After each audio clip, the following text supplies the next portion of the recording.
আসসালামু আলাইকুম সুপ্রিয় দর্শক, বেশ কিছুদিন ধরে সামাজিক যোগাযোগ মাধ্যমে সবচেয়ে বেশি এখন আলোচনা হচ্ছে আওয়ামী লীগকে নিয়ে। কয়েকদিন আগে শেখ হাসিনা কয়েকটা অডিও বার্তা দিয়েছিলেন যে কয়েকদিনের মধ্যেই তিনি দেশে ফিরবেন এবং দেশে আসবেন। এমনকি তাদের নেতাকর্মীরাও সেগুলো বারবার পোস্ট করেছে এবং তারাও বিভিন্নভাবে সামাজিক যোগাযোগ মাধ্যমে ছড়িয়ে দিয়েছে যে অল্প কয়েকদিনের মধ্যে শেখ হাসিনা বাংলাদেশে আসবেন। কিন্তু আসলে কি আদৌ সম্ভব? আসলে কি তিনি বললেই আর বাংলাদেশে আসবে? ব্যাপারটা কি এতই সহজ? আপনি যদি আরেকটা বিষয় লক্ষ্য করেন, তাদের আজকে আলোচনা করার মূল কারণ হচ্ছে বাংলাদেশে বিভিন্ন জায়গায় ছাত্রলীগের ঝটিকা মিছিল চলছে। একের পর এক বিভিন্ন জায়গায় ছোটো ছোটো যেই ঝটিকা মিছিলগুলো সেইগুলো চলছে এবং কি আওয়ামী লীগের যারা বড় বড় নেতা তাদেরকে জামিন হচ্ছে। তারপর থেকে মানুষের মধ্যে আরেকটু সংশয়, আরেকটু আলোচনা হচ্ছে যে হয়তো বা আওয়ামী লীগ এখন ফিরে এসেছে। দেখেন, আওয়ামী লীগ ফিরে আসবে এবং বিএনপি বর্তমান সরকার আওয়ামী লীগকে জামিন দিচ্ছে এবং তারা ঝটিকা মিছিল করছে, সেটা কোনো বাধা দিচ্ছে না। সবগুলো বিষয়ের উপর একটা হিসাব আছে, একটা আলোচনা আছে। আওয়ামী লীগের নেতাকর্মীদেরকে কেন ছেড়ে দিচ্ছেন? বা তারা কি সেই 5 আগস্টের সময় দোষী ছিল না? তারা কি সেই আওয়ামী লীগের পক্ষে কাজ করেছে না? আওয়ামী লীগের অনেক হেভিওয়েট বড় বড় নেতা, তাদেরকে ছেড়ে দেওয়ার মূল কারণ হচ্ছে তারেক রহমান বাংলাদেশে প্রতিহিংসামূলক রাজনীতি চান না। তিনি যখন বাংলাদেশে এসেছেন এই 17টি বছর পরে, তিনি তখন বলেছেন যে আমি এমনভাবে এই দেশটাকে বিনির্মাণ করতে চাই, এমনভাবে এই দেশকে এগিয়ে নিয়ে যেতে চাই যেখানে কোনো বৈষম্য থাকবে না, যেখানে কোনো প্রতিহিংসা রাজনীতি প্রতিষ্ঠা হবে না।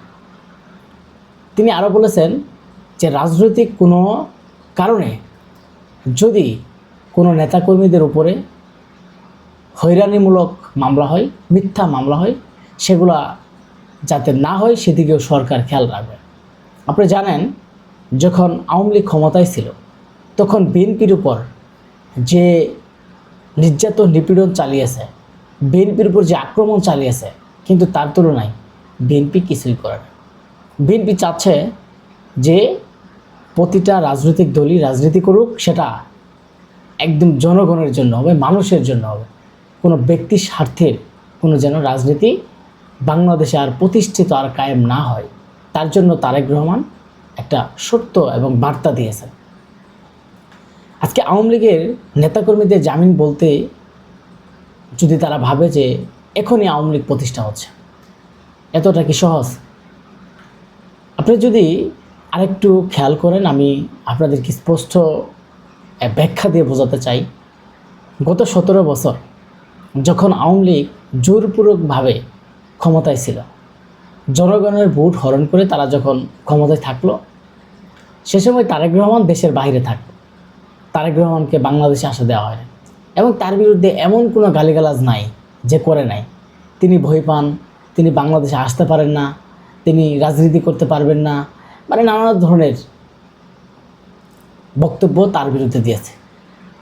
রাখে আল্লাহ, মারে কে, এটা আসলেই মানুষের কথাই বলে। দেখেন, আজকে তারেক রহমান বিএনপিকে শেষ করার জন্য যে চক্রান্ত সূচনা শুরু করেছিল আওয়ামী লীগ, আজকে তার ফল কিন্তু তারা ভোগ করছে এবং তারাই পাচ্ছে। আজকে প্রতিহিংসামূলক রাজনীতি প্রতিষ্ঠা না করার কারণে যদি বলে যে বিএনপি ভয় পা এবং বিএনপি আওয়ামী লীগের বিচার করতে পারবে না এবং বিএনপি আওয়ামী লীগেরকে পুনর্বাসন করছে, সেটা আসলে কতটুকু যৌক্তিক সেটাও আপনারা আলোচনা বা বিবেচনা করবেন। তবে আমার যেই আলোচনা হচ্ছে যে আওয়ামী লীগ কি এত দ্রুতই পুনর্বাসন হবে? সবাই কি ভুলে গেল তাদের 17 বছর তারা যেইভাবে ক্ষমতায় থেকেছে এবং তারা যেইভাবে মানুষের উপর আক্রমণ করেছে? এখন কি হঠাৎ করেই সব কিছুই মানুষ ভুলে গেল? দেখেন, আর শেখ হাসিনাকে ইচ্ছা করলেই তিনি ঠুস করে এই বাংলাদেশে ঢুকতে পারবেন না, এতটা সহজ নয়। আমি আরেকটা ব্যাখ্যা আপনাদেরকে দিতে চাই।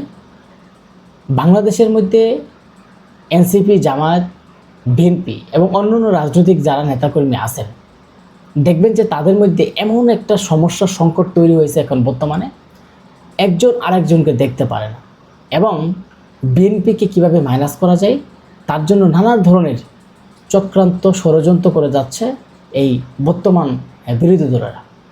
কিন্তু এটা হচ্ছে রাজনৈতিক একটা কালচার। সরকার দলীয় ক্ষমতা থাকলে বিরোধী দলেরা তার বিরুদ্ধে কথা বলবে, এটাই নিয়ম নীতি।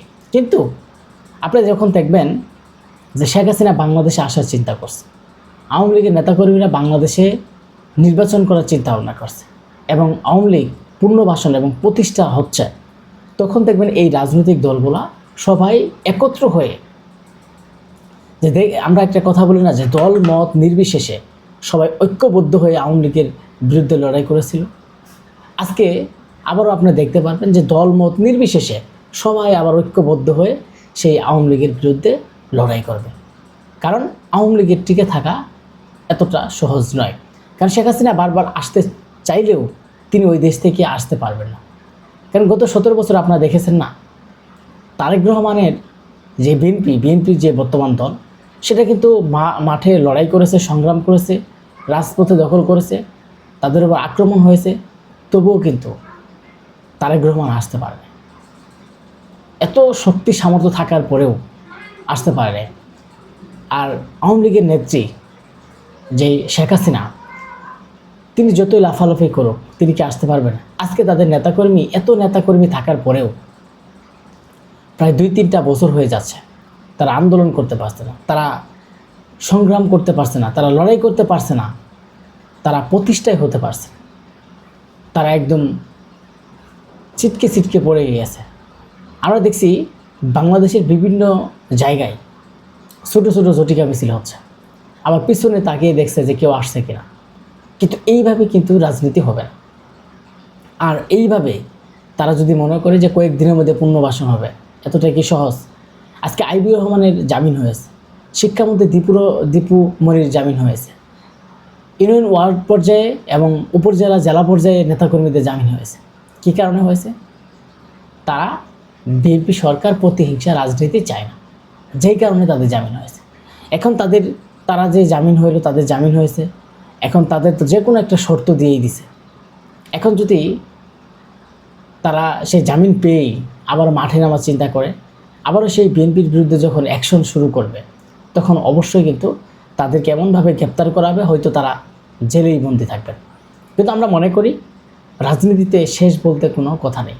রাজনীতি বলতেই শেষ আছে এবং শুরু আছে, এবং আওয়ামী লীগেরও একদিন হয়তো প্রতিষ্ঠা হবে। কিন্তু এত দ্রুত আওয়ামী লীগ যে ফিরে আসবে এবং এত দ্রুত যে বাংলাদেশে রাজনীতি করবে, এটা আসলেই ভাবা অসম্ভব। কেন আমি এই কথাটা বলেছি? কারণ আওয়ামী লীগ যতই শক্তিশালী নিজেকে ভাবুক, আজ প্রায় 2-2.5 বছর হয়ে গেল একটা আন্দোলন ঢাকা শহরে করতে পারে না, একটা মিছিল পর্যন্ত তাদের সেইভাবে করতে পারে না, যেইভাবে বিএনপি এতভাবে টিকে আসছিল। তারপরে বিএনপিকে মাইনাস করার নানা ষড়যন্ত্র চলেছিল। আর এখন জনগণ ভোট দিয়ে যে সরকার নির্বাচিত করেছে, বিরোধী দল বানিয়েছে, ইচ্ছা করলেই আওয়ামী লীগ ঢুকে হইচই করে এই বাংলাদেশকে তছনছ করে দেবে, বিষয়টা কিন্তু এত সহজ না। অনেকেই আছেন যে অতি উৎসাহিত হয়ে সেই লাফালাফি করে নিজের বিপদ ডেকে আনেন। কিন্তু আমরা মনে করি আওয়ামী লীগের পুনর্বাসন অনেক দেরি আছে। তো মানুষ তাদের কথা এত সহজেই ভুলে যাবে না। হয়তো অনেকেই ভাববেন যে আওয়ামী লীগ তো বাংলাদেশে অনেক কিছু করে গেছে রাজনীতিতে, এবং আওয়ামী লীগের যে উন্নয়ন, দেখেন উন্নয়ন দিয়ে সব কিছুই হয় না।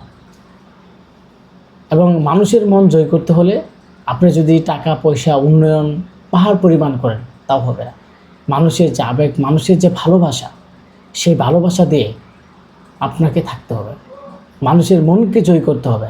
আর যদি না করতে পারেন, তাহলে কখনো সেই উন্নয়নের কারখানা দিয়ে আপনি মানুষের মন জয় করতে পারবেন না, যেটা করেছে শেখ হাসিনা।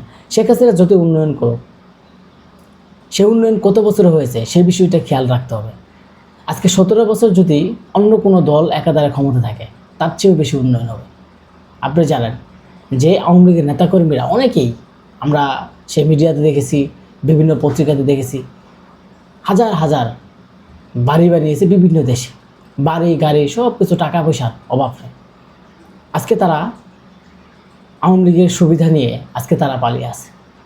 আজকে সেই আওয়ামী লীগের দুর্দিনে কিন্তু তাদের খোঁজ নেই।